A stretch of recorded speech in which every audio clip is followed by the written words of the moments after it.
وہ عورت روز اس نوجوان کو دیکھتی، لیکن وہ بغیر اس کی طرف دیکھے سر جھکا کر اس کی گلی سے گزر جاتا۔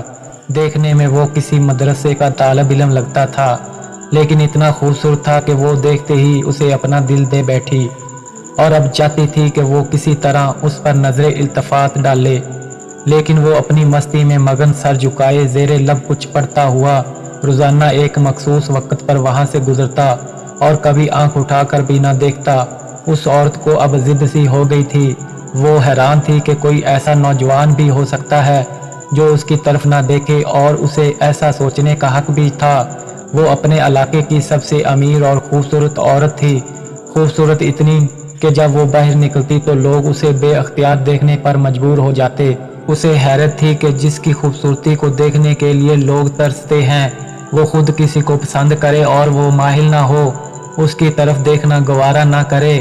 اپنی انا کی شکست اور خوبصورتی کی توہین پر وہ پاگل ہو گئی، اور کوئی ایسا منصوبہ سوچنے لگی جس سے وہ اس نوجوان کو حاصل کر سکے اور اس کا غرور توڑ سکے۔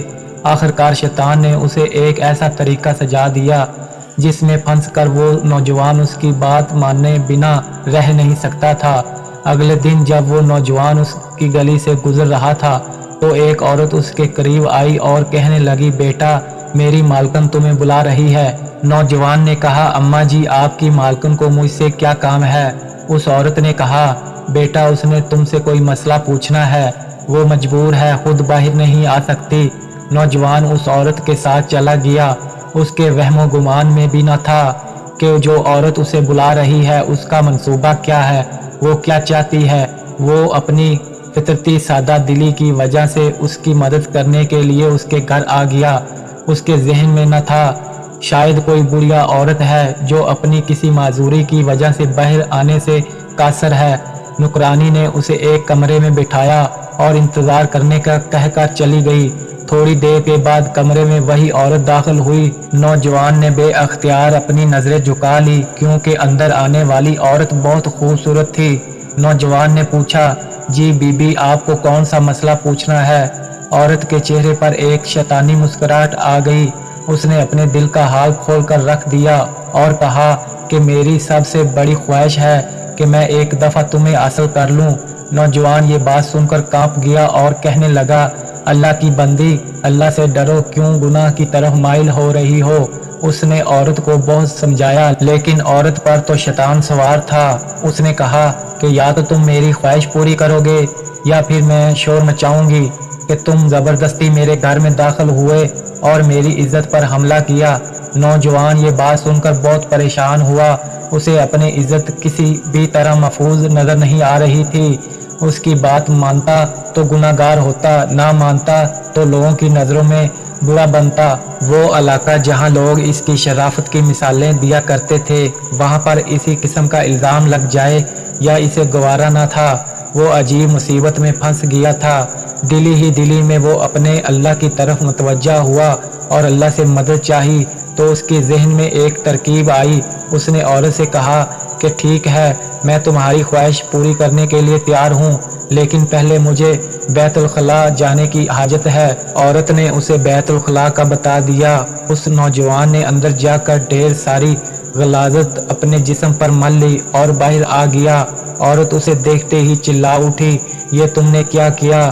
ظالم، مجھ جیسی نفیس طبیعت والی کے سامنے اتنی گندی حالت میں آ گئے، دفع ہو جاؤ، نکل جاؤ میرے گھر سے۔ نوجوان فوراً اس کے گھر سے نکل گیا اور قریب ہی ایک نہر پر اپنے آپ کو اور اپنے کپڑوں کو اچھی طرح پاک کیا اور اللہ کا شکر ادا کرتا ہوا واپس مدرسے چلا گیا۔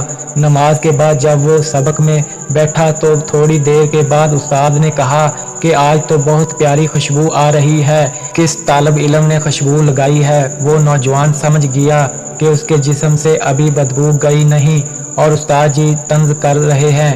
وہ اپنے آپ میں سمٹ گیا اور اس کی آنکھوں میں آنسو آ گئے۔ تھوڑی دیر کے بعد استاد جی نے پھر پوچھا کہ یہ خوشبو کس نے لگائی ہے، لیکن وہ خاموش رہا۔ آخرکار استاد نے سب کو ایک ایک کر کے بلایا اور خوشبو سونگھنے لگے۔ اس نوجوان کی باری آئی تو وہ بھی سر جھکا کر استاد کے سامنے کھڑا ہو گیا۔ استاد نے اس کے کپڑوں کو سونگھا تو وہ خوشبو اس کے کپڑوں سے آ رہی تھی۔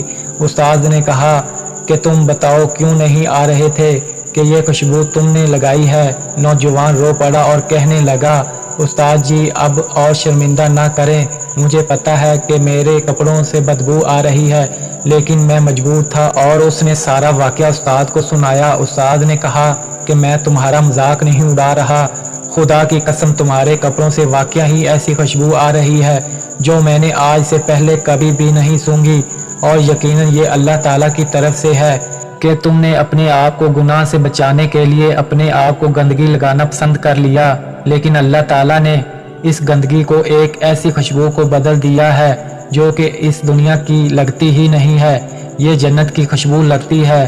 دوستو کہتے ہیں کہ اس نوجوان کے جسم سے ہمیشہ خوشبو آتی رہے گی۔ دوستو یہ پرہیزگاری ہوتی ہے اور یہ اپنے آپ کو بچانے کا اجر و ثواب ہوتا ہے۔ اللہ تعالیٰ کے ہاں کون سی چیز اور کون سا عمل ہمارا پسند آ جائے اور اس کے صدقے اللہ تعالیٰ ہم پر مہربان ہو جائے، اس کا پتہ نہیں کہ دوستو پرہیزگاری اختیار کرے۔